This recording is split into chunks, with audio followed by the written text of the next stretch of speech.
Before the world called her Lady Death, she was just Lyudmila, a quiet girl from Belaya Tsurkov, Ukraine. She loved books more than weapons, history more than hatred. Born in 1916, she grew up in a time when war was already a shadow that never truly left Eastern Europe. Her father, a veteran of the Great War, taught her discipline. Her mother taught her pride. Together, they raised a daughter who would one day hold both history and a rifle in her hands.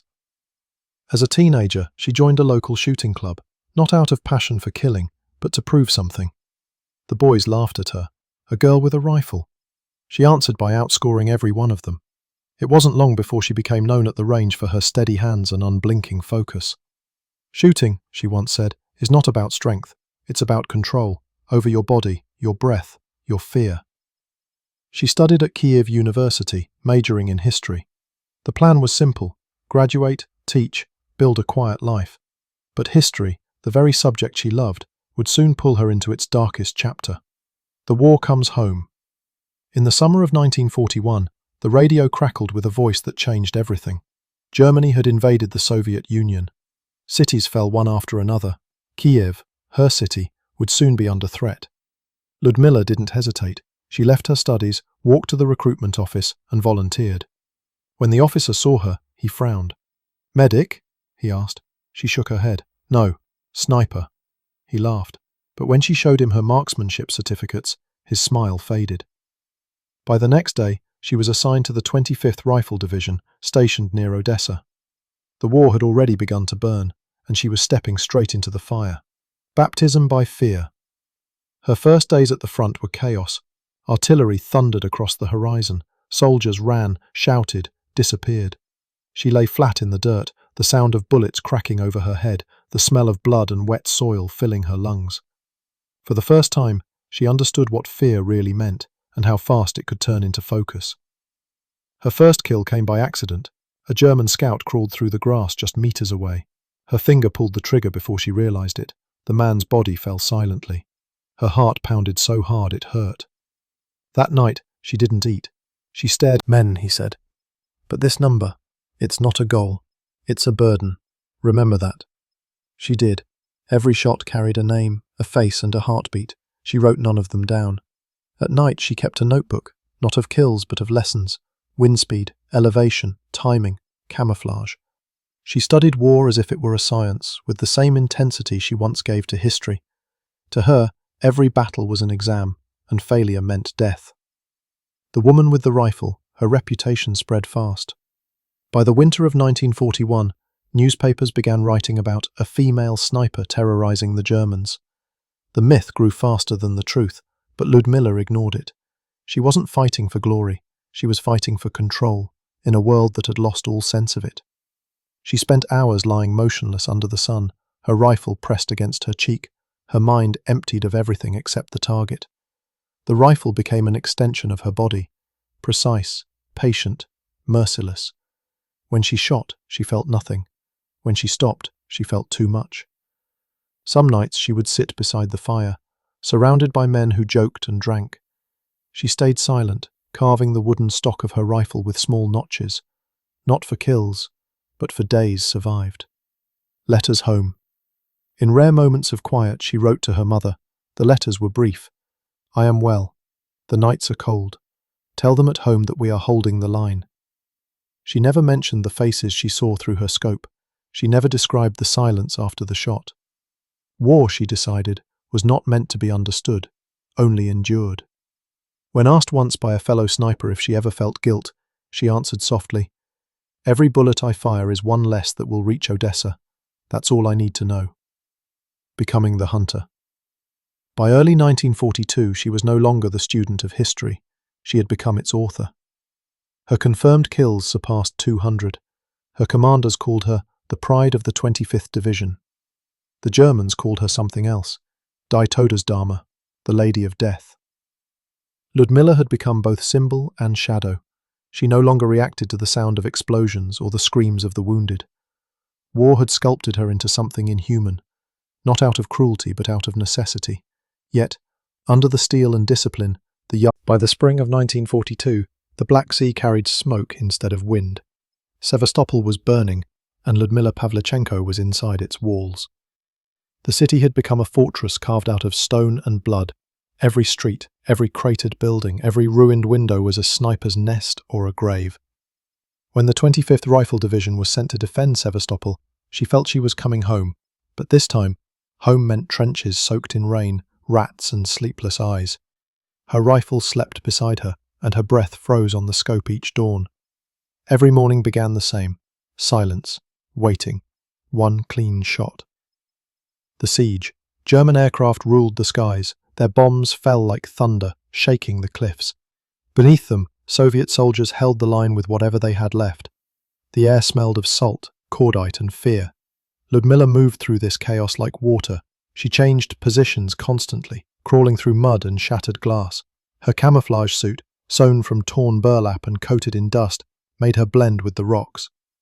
Sometimes she lay still for hours, ants crawling over her face, waiting for a glimpse of movement, a flash of helmet, a breath, a target, then silence.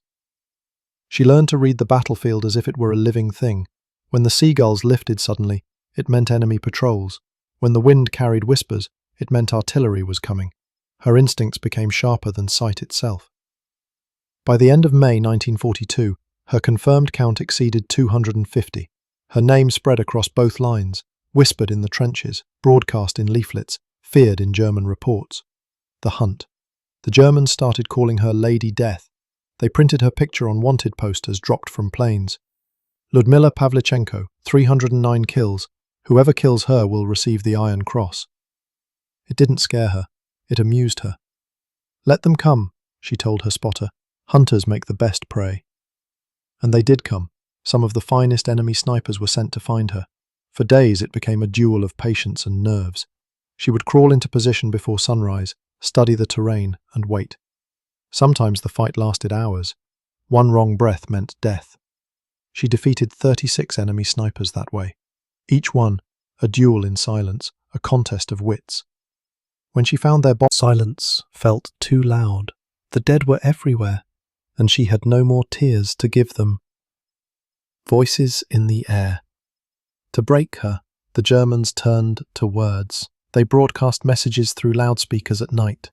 Lyudmila Pavlichenko, surrender. We will give you chocolate and a comfortable home. The men around her laughed. She did too. Tell them, she said, I prefer my chocolate Russian. Her defiance became legend. The Soviet press picked up her story, turning her into the perfect symbol. Young, beautiful, deadly, unbroken. But she hated being photographed. I'm not fighting for fame, she told a journalist. I'm fighting because they're on our land. Still, her image spread, the smiling sniper with a rifle, standing against the ruins of Sevastopol. Propaganda needed heroes. She needed silence. The war gave neither. The war gave neither. The cost. By June, Sevastopol was dying. Bombardment never stopped. Whole units were erased in hours. Lyudmila was leading a small sniper platoon when a mortar exploded nearby. The blast threw her to the ground. Shrapnel ripped through her face and shoulder. Her comrades dragged her out under fire, refusing to leave her behind. She woke up days later on a hospital cot, half deaf, half blind with swelling, her rifle gone. The doctor whispered, "You're lucky to be alive." She whispered back, "No one's lucky here." Command ordered her evacuation. She protested, begged to return. They refused. "Your duty is done," they said. "You've served enough." But Lyudmila didn't believe in enough. For her, leaving the front felt like betrayal. The departure. When she boarded the hospital ship that would take her away from Sevastopol, the city behind her was still burning, her comrades still fighting. She stood on deck, bandaged and pale, staring at the smoke on the horizon. Someone told her she'd be sent to Moscow for recovery. She nodded, silent. Inside, she already knew. Her war on the front was over. But another war, one fought with words, not bullets, was about to begin. By the time she reached Moscow, Lyudmila Pavlichenko was no longer just a sniper. She was a legend the world would soon see with its own eyes, a weapon turned into a... Sevastopol never slept. The city breathed smoke and shrapnel. By day it burned. By night it whispered, and in those whispers soldiers spoke her name. Lyudmila Pavlichenko, the woman who could kill from 600 meters, the sniper who vanished into the rocks and appeared where death was needed most. To the Germans, she was a nightmare. To her comrades, a ghost who protected them. A city under siege. By early 1942, the siege had become a kind of purgatory. Supplies were running out. The sea was blocked by German aircraft. Hospitals overflowed with men too broken to scream. Lyudmila rarely slept. Her eyes were dry from dust and sleepless nights. The weight of the rifle pressed deep into her shoulder, leaving a permanent bruise. But she didn't mind. Pain was proof she was still alive. When she wasn't fighting, she trained others. Dozens of young soldiers, men and women, learned under her command. Some lasted days, others only hours. When they died, she didn't cry. She simply picked up their rifles and carried on. Every time I lost someone, she later said, I added another reason not to miss. The woman in the crosshairs. German snipers began hunting her specifically. They called her the Witch of the Cliffs. They studied her patterns, traced her positions, and sent their best marksmen. But she was always faster, smarter, quieter. One duel lasted 3 days. Neither side moved.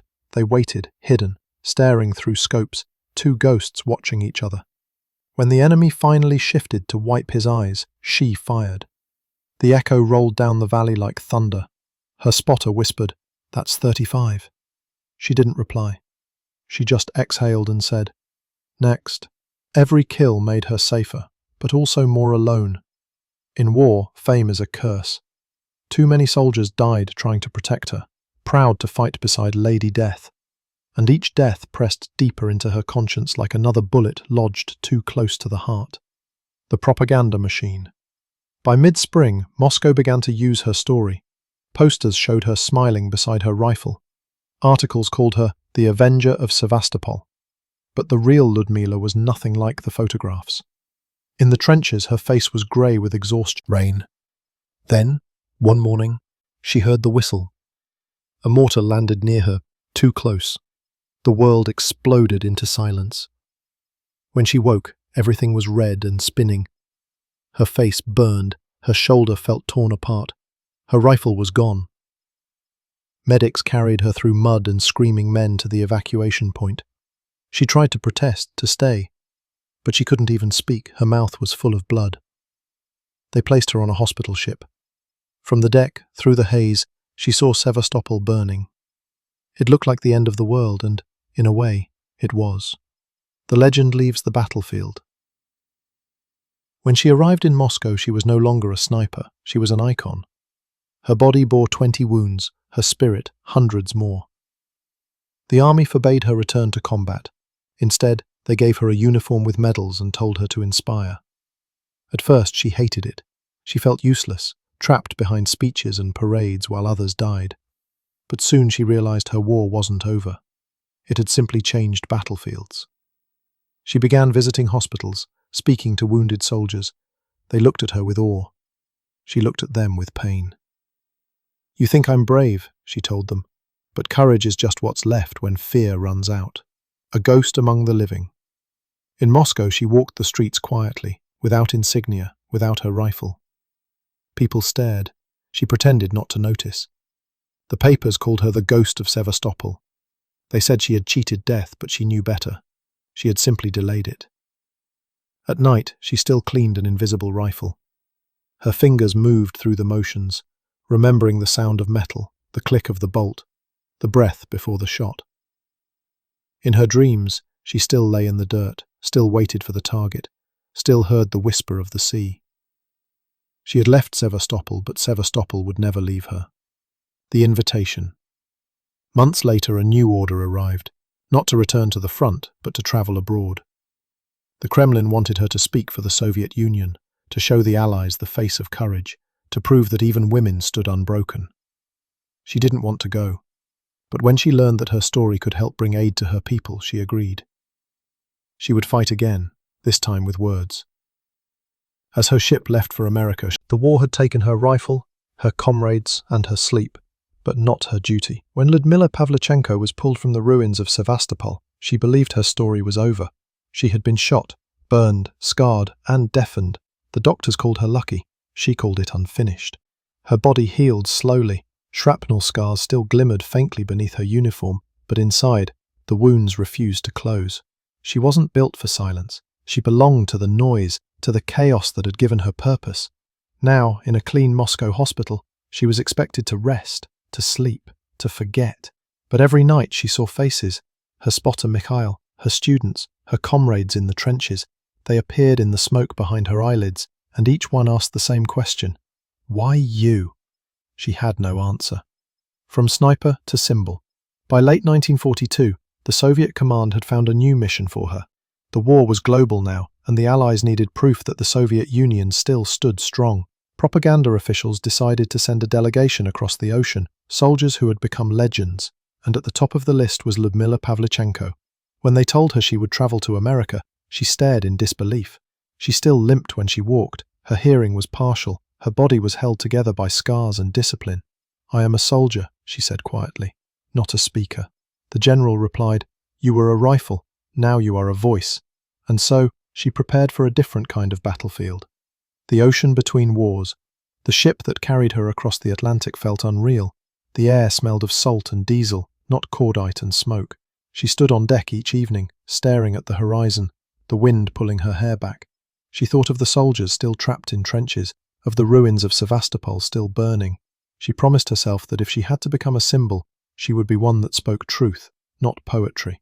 When she arrived in Washington, she was met with flashbulbs and applause. Crowds shouted her name. They had read about her in newspapers, the girl sniper who killed 300 Nazis. To them, she was both terrifying and fascinating.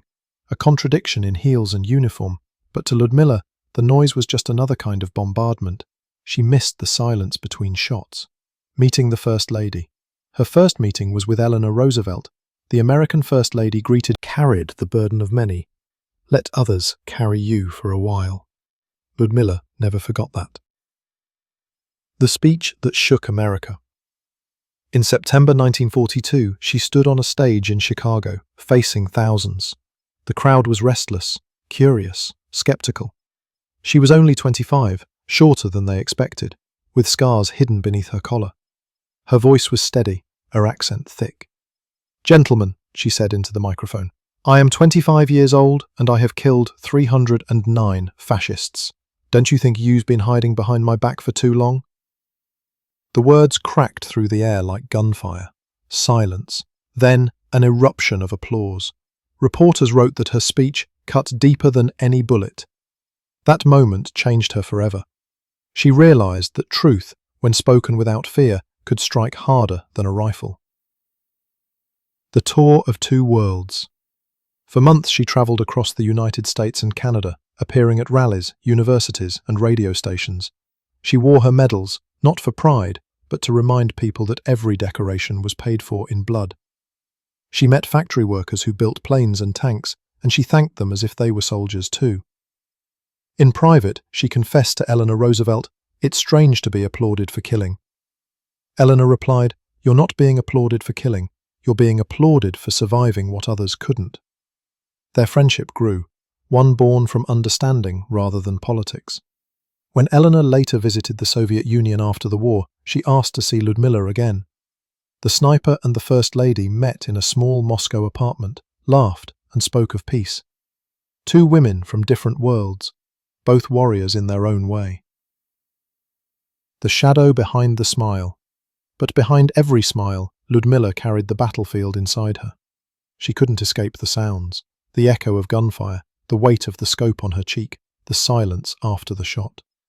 Sometimes, during banquets, she would flinch when a glass broke or a door slammed. The American press called her mysterious, unreadable. In truth, she was haunted. She once told a journalist who asked if she dreamed of her victims, "I dream of my comrades. The others, I never saw their faces long enough to dream about them." The comment was never printed. That she stepped down from the podium, a soldier once more, though her battlefield was gone. By the time she sailed back to the Soviet Union, she had seen both the beauty and absurdity of fame. In America, she was a symbol At home, she would soon be a relic. But for a brief, fleeting year, between the trenches and the applause, Lyudmila Pavlichenko stood as the bridge between two worlds, the one that destroys and the one that remembers. When Lyudmila Pavlichenko stepped off the train in Moscow, the city looked the same. Grey skies, cobblestone streets, soldiers limping through the fog. But to her, everything had changed. She had seen skyscrapers and neon lights, heard jazz and applause, met people who didn't know what hunger or air raid sounded like. And now, she was home again, where every street corner still smelled like smoke. Her face was on posters, her name was in textbooks, her story was already legend. But inside, she felt empty. For the first time since the war began, she didn't have a weapon, a mission, or an enemy. She had only memory, and memory can be a cruel commander. The return of the hero. Crowds welcomed her as a national hero. Children waved flowers, women cried, soldiers saluted. Everyone wanted to touch her, to see the famous sniper who had faced the Nazis and spoken in America. She smiled politely, shook hands, said thank you, but it all felt distant, unreal. After years of hiding behind rocks and ruins, standing in bright daylight felt wrong. Officials invited her to banquets and parades. She sat at long tables beside generals and politicians, the champagne warm, the speeches endless. They called her the face of courage. She wanted to tell them courage didn't have a face. It had mud, blood, and fear, and most of it never made it home. At night, when the noise faded, she sat alone by the window, staring at the city lights. The silence was heavier than artillery. Becoming the voice. In 1943, the government assigned her a new duty, public speaking and recruitment. She travelled to military academies and universities, urging others to serve, to believe, to endure. Her words carried authority because she had lived them. When she said, "We can't surrender," no one dared argue. Her speeches were calm, precise, stripped of propaganda. She never glorified killing. Instead, she spoke of survival, comradeship, and the price of freedom. Victory, she told one audience, is not a word to celebrate. It's a graveyard you walk through to reach tomorrow. People wept. Even hardened soldiers listened in silence. Soon the phrase, "Lady Death speaks again," began appearing in the newspapers. But she didn't want to be Lady Death anymore. A day with my comrades. When people asked if she was proud of her record, she replied, "I'm proud that I fought, not of how many died." Private battles. After the war, Lyudmila tried to rebuild her life. She returned to Kiev University to finish her degree and later worked as a historian. The irony wasn't lost on her. She had once studied history, and now she was history. She married briefly, but the relationship couldn't survive her nightmares. She woke often, drenched in sweat, hands trembling, hearing gunfire that wasn't there. She never spoke of it. Instead, she buried herself in work, lectures, archives, veteran associations. In those years, she visited hospitals for wounded soldiers. She sat beside amputees and burned men, speaking softly. "You are still alive," she told them. "That's already victory." They listened, not because she was famous, but because she understood. They saw it in her eyes, that she, too, was still fighting. Just a quieter war. The legend grows. As the Soviet Union rebuilt, her story was retold again and again. Movies, books, and songs turned her into something more than human, a myth. The real woman disappeared behind the legend, and yet she never corrected them. Perhaps she knew that myths comfort the living better than truth does. In 1957, she published her memoir, The Battle of Sevastopol. It was raw, vivid, painfully honest. She didn't describe herself as a hero. She wrote like a survivor, trying to make sense of the noise. One line stood out above all others. "I still see them, the faces of those who never left the trenches. They are with me when I wake, and when I close my eyes, they follow." That book was her true confession, the story the propaganda never dared to print. The unseen wounds. By the 1960s, time had dulled her fame, but not her pain. She lived modestly in a small apartment in Kiev, surrounded by medals and fading photographs. Occasionally, she appeared at commemorations or parades, her hair silver now, her voice softer. Children still called her Lady Death. She always smiled and said, "No, just Lyudmila." When journalists asked if she still shot rifles, she smiled faintly. Only with words now. Her speeches became gentler, more about peace than glory. She often said, "The world doesn't need heroes anymore." Gave her last public speech in 1973. Her voice trembled slightly, but her words were clear. "I've seen what happens when hate becomes a habit. Promise me you won't let it return." The audience stood in silence. Some cried. When she died in 1974, at only 58 years old, the news spread quietly. No parades, no speeches, just respect. The woman who had once terrified the enemy and inspired the world was finally at peace. Her rifle was long gone, her name fading from headlines, but her words remained, echoing softly through history, like the breath before a final shot. When death finally came for Lyudmila Pavlichenko, it was quiet. Nothing like the thunder of war she once knew. No gunfire, no applause, no speeches. Just a woman who had given her youth to the battlefield, now resting at last. She died in 1974, in a small apartment in Moscow, surrounded not by soldiers or reporters, but by silence. Her medals hung on the wall above her bed, faded, dusty, but still gleaming when the light touched them. They were reminders of a life measured not in years, but in moments of survival. She was 58 years old. Her heart had fought too many wars. The forgotten hero. The newspapers printed her obituary, short, restrained, respectful. "Hero of the Soviet Union," it said. "Sniper of the 25th Rifle Division. 309 confirmed kills."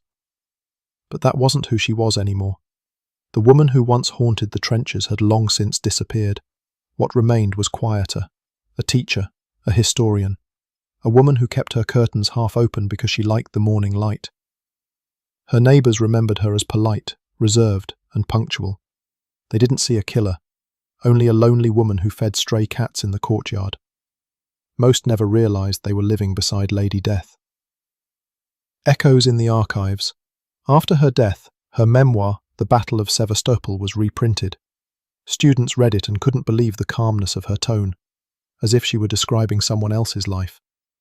The book contained no hatred, no triumph, only facts, quiet grief, and the unspoken weight of experience. One passage stood out. "The hardest part is not the killing, it's learning to live with what killing saves." Those words travelled farther than bullets ever could. They began appearing in classrooms, carved into memorial plaques, quoted by young soldiers decades later. The legacy of a shadow. In the years that followed, the legend of Lady Death took on new forms. Statues were built, documentaries aired. Her face, young, fierce, eternal, appeared in museums and textbooks. But every image missed something essential. The loneliness, the exhaustion, the quiet guilt that came with survival. History loves heroes, but heroes rarely love history back. Lyudmila had never asked to be remembered as a killer. She wanted to be remembered as someone parents whisper, she was real. And for a brief moment, the silence around that display feels sacred. Eternal duty. In the decades after her death, historians and soldiers alike tried to define her. Was she a patriot, a victim, a symbol? The truth was simpler and harder. She was a woman who refused to surrender. Lyudmila Pavlichenko lived through one of the darkest storms of the 20th century and emerged carrying the weight of it on her back. She didn't seek revenge. She sought to finish what had begun, the protection of life itself. She once told a student who asked what war had taught her, that every human being is both fragile and infinite, and that it's terrifying how easily one can destroy the other. That line, more than any medal, was her final gift, the final image. Her grave lies in Moscow's WWII cemetery, beside poets, generals, and presidents. The stone is simple. Her name, her rank, her years. No title, no Lady Death. Only Lyudmila Mikhailovna Pavlichenko. Each year on Victory Day, someone places flowers there, usually red carnations, sometimes wild daisies. No one knows who.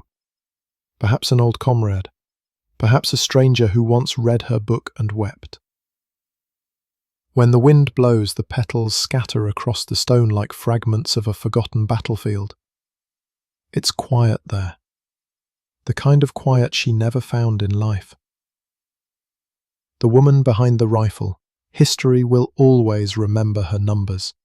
309 confirmed kills, 36 duels won, 4 medals, 3 nations, 1 legend.